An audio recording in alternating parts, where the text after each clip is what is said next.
That motherfucker, that son of a bitch, Triple H has struck once again.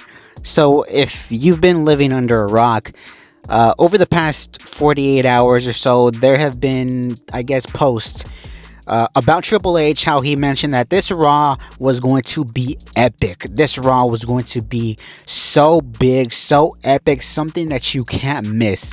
All these hyperboles as far as what Triple H, clearly what he's done over the past 2-3 years, as long as he's been booking main roster WWE, where he overhypes these shows, he overpromises these shows, and when you get these shows, you come out feeling a little bit dejected, not because the shows are bad, but simply for the fact of you were promised so much more, and at the end of the day, you didn't get much. Now, as far as this episode of Raw, like I mentioned before, this was a decent, solid enough episode of Raw, but to call it epic would be a disservice to the word epic. You know what I mean? We had very, I guess, good things here. We had a tremendous match between Gunther and Solo Sikoa. Who would have thought? Who would have figured? Because initially, when Penta got injured, Solo Sikoa won the match by default. And it was reported that Solo Sikoa was originally going to win that match regardless. And it kind of struck me like, why would you do heel against heel, Gunther and Solo? Don't get me wrong, like I was like, yeah, maybe they could put up a decent match, but I was like, why would you not have somebody instead of like Penta? But regardless, we got this match here tonight for the last time is now tournament with Gunther advancing, and this was, I think, probably hands down the best Solo Sikoa match you will ever see, right? Roman couldn't pull out a good match out of Solo. Cody kind of pulled out a decent enough match out of Solo Sikoa. But this was probably the best match that Solo's ever had. And now Gunther goes on to face LA Knight. Who would have thought? LA Knight here versed JEY USO. Last time is now semifinals. Going into this match, I think everybody and their mother had JEY USO pegged to win. Simply for the fact of, it's JEY USO. It's the Yeet Man, it's the entrance merchant, it's Samoan mind control, and you would put that up against LA Knight, somebody who Triple H, quite frankly, hasn't been fond of for the last couple of months. You kind of figured, you know, LA Knight, you had a good run, you're going to lose here tonight against JEY USO. But surprisingly, JEY USO lost here against LA Knight. They ran sort of an angle post-match and throughout the night where JEY USO, he's crashing out, he's tweaking. They try to get an interview with him. He blows him off. He says maybe the championships would look so much better on Roman rather than himself. Again, I don't know what we're doing with JEY USO, man. I feel like I've been seeing teases of a heel JEY USO for so many months at this point. Like, I've seen teases for the Bloodline reunion. I've seen teases for a heel JEY USO.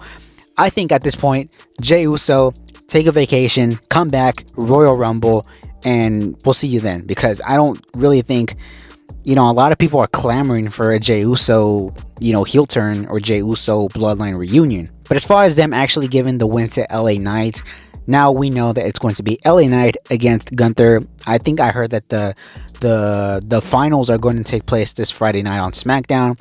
Obviously, this is where Gunther wins. This whole tournament was made for Gunther.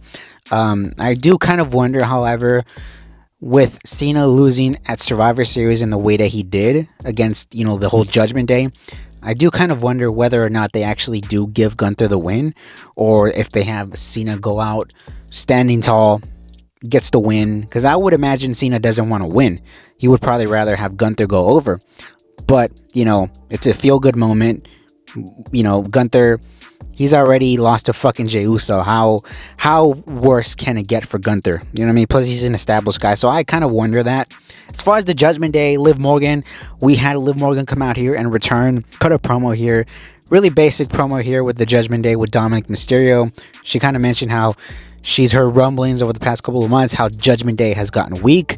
They lost their gold, they lost their championships, but now they're back to reclaim all that. And that's basically the entirety of this promo.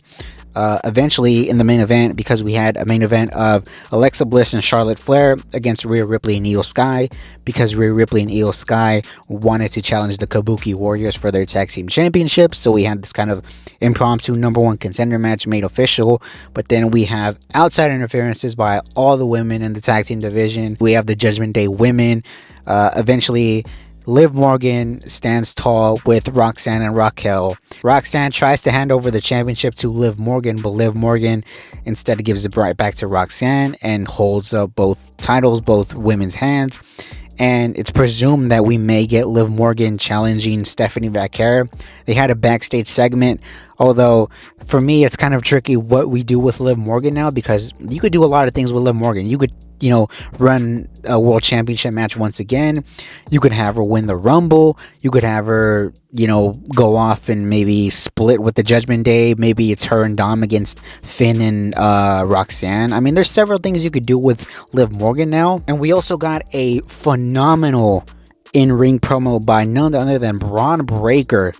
The whole mystery man thing that was alluded to, but we didn't find out who the mystery man was, because we have a match scheduled, penciled in, between Bron Breakker and CM Punk for January 5th episode of Monday Night Raw, because it's the first it's the first full year of the Netflix premiere, and they want to go big for that show, so they're gonna have a world championship match because Bron got the win over Punk. So possibly you're probably going to see the Masked Man appear on that show, and even then I don't even know if you're going to get the identity revealed, because this company likes to fucking drag you along, likes to milk everything they can. Of course, it's just going to be Austin Theory, but we didn't get that revealed here tonight. What we got instead was a fucking phenomenal promo by Bron Breakker. He comes out here, he cuts down CM Punk, he cuts down Seth Rollins, says Seth Rollins was an egotistical, asshole, this, that, and the third. I think this promo did more for Bron Breakker than the whole Vision thing has ever done for him, because if you look at this promo and you don't think that Bron Breakker is a World Heavyweight Champion caliber star, like, you're out of your fucking mind, bro. Like, January 5th, when that day comes, this motherfucker better be the World Heavyweight Champion. I'm telling you guys, this guy has World Champion aura. He's literally a Steiner, bro. This is what I said so many months ago when Seth was still the leader and Braun was, very silent. He was just a soldier there. I said, you have to give these guys some fucking microphone time in order to establish them, because then it's going to give them more credibility. That's going to give, more character. And eventually we're going to see them blossom into, main event stars. And now you're seeing that happen firsthand with Bron Breakker. Post your comments down below. Let me know what you thought of tonight's episode of Raw. And until next time, I will see all of you on the next one.